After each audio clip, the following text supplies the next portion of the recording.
सारों की किस्मत तो तेरे पास थी, अगर पास करते तो क्या ही बात थी। उस्ताद किताबें तो सारी तेरे पास थी, अगर याद करते तो क्या ही बात थी। माँ बेटे से, बेटा बताओ टीपू सुल्तान कौन था? बेटे ने कहा पता नहीं। माँ पढ़ाई पर ध्यान दो। बेटा ये माँ नशीन आंटी कौन है? माँ पता नहीं। बेटा पापा पर ध्यान दो।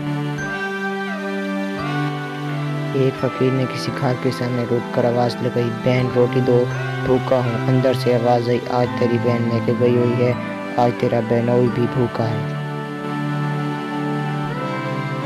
जज, तुमने अफीसर की जेब में जलती हुई माचिस की तीली क्यों डाली? पीपू, उसी ने कहा था कि अगर जमानत करवानी है तो पहले जेब गर्म करो।